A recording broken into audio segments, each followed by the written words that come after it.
Cica! Opováž sa, môj zlatý. Už sa to blíži! Akože nech to ani nenapadne. Ale no tak, veď tradíciu nesmieš pokaziť. Veď je to sviatok, ktorý sa oslavuje všade na svete. No jasné, hej, hlavne v Kábule. Tak, tam to majú ináč vymyslené. Tam vás používajú ako detektor nášlapných mín. Tak toto si fakt prehnal, môj zlatý. To sa akože naozaj mieníš aj tento rok vylacniť? Asi ako každý rok. Vieš čo? Vieš čo? Toto už akože nie sú sviatky, môj zlatý.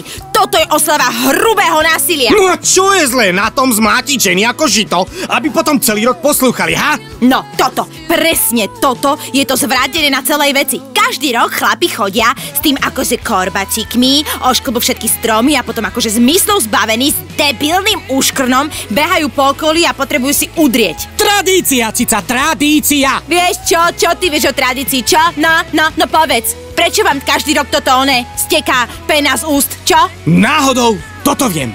Kedy si vlastnili recept na čokoládu iba ženy a nechceli to samozrejme prezradiť, tak sa utláčaní chlapi zobrali. A keďže bývali v lese a ženy vlastnili všetky výrobné prostriedky, tak sme my akože museli z posledných síl si znova vybojovať toto dominantné miesto a zmotniť sa všetkej čokolády. Blbosť!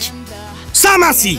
Blbosť. No a potom, keď vlastne tie ženy konečne zistili, že oni potrebujú byť bité, tak to zamaskovali tým, že rozdávali čokoládu. To je vlastne moja najobľúbenejšia časť histórie, vieš? Vtedy sa vlastne vymyslela tá teória, že cukor a bič. No jasné. Okrem toho, že si stihol v jednej vete porušiť asi 4 pravidlá slušného správania a 2 zákony v občianskom zákonníku o slobode jednotlivca, pričom v druhej si tresol takú hovadinu, môj zlatý, si iba obyčajná obeť propagandy.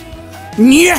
Toto je boj! Medzi zlými ženami, ktoré sa celý rok neumývajú, tak ich treba vykúpať, a dobrákmi chlapmi, ktorí chcú iba dobré dobro. A aj tak sa to vždy končí tichou domácnosťou. Je úplne jedno, čo si ty myslíš. Tento rok sa ti to skrátka nepodarí a hotovo, môj zlatý.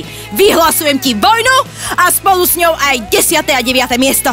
Krehká dievčina Katy Perry versus nadržaná banda akože rockerov pod akože vtipným menom Horky žeslíže. Ty, jaká som naštartovaná! Cica! Nie! Počúvaj, s tebou sa to fakt nedá, to nemôžeš sa aspoň ako troška tváriť, že sa ti to akože páči? Ty počkaj, komu sa kedy páčilo byť na jar pooblievaný vodou a zmlatený jak zverča? Ale veď mi dáš potom kinderko do zbierky. Aha, a čo budem mať z toho jača? Ha? No, budeš celý rok zdravá a pekná. Pozri, ako chátráš. Počúvaj, mňa ty nechaj na pokoj, dobre? Ty sa kúkni radšej na seba, jaký si vyžratý z tých sladkostí. No vidíš, a preto by si nemala utekať ďaleko. Akože ja chápem, že to je len taký akože ten útek. A potom sa akože potkneš a zvískneš. A ja ti proste jednu takú zasuším. Počuj ešte slovo a normálne ťa natrem za propagáciu páchania násilia na ženách. Dobre, ako si chcela. Keď to nepôjde po dobrom, pôjde to po zlom.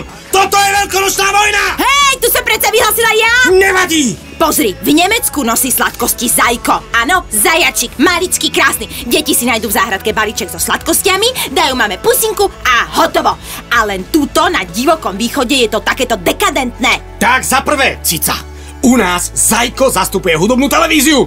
Za druhé, Nemci sú celí hotoví z toho, že prehrali vojnu, takže si nemôžu dovoliť žiadnu tradíciu plnú nezmyselného násilia ako my. A potom... Naval vajce! Nenavalím, čo som bruchala? Tak sa aspoň zamkni v kúpeľni a rob drahoty pre Krista pána. To ti mám všetko ako vysvetľovať? Ja tú hru nehrám. Chod za niekým iným. To potom. Začať treba tam, kde sa to najviac ponúka. Počkej, ty si ale, že úplne mimo. Normálne, že wrong, jak tí depešaci na 7. A ty si úplne, ty si taký ten Life in Technicolor 2. Dickman, ale toto ma neurazilo. Tak akože do zenitej kapusty. Toto som pohnojil. Dobre. Chcem vedieť jednu vec. Prečo? Lebo.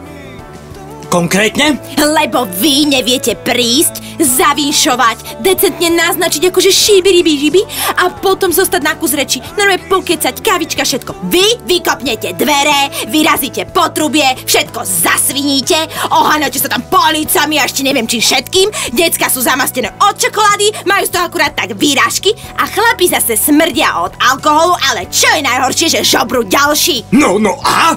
Veď raz za rok? Dickman! Každý rok je to iba horšie! Ešte aj polovačka na medvede má férovejšie pravidlá, jak toto patetické divadlo, ktoré robíte. Tak ako, čo mám robiť? No nič! Po pomôžem napliec koláčené, pochválim šalát s udeným. Aký to má ako potom zmysel? Symbolicky?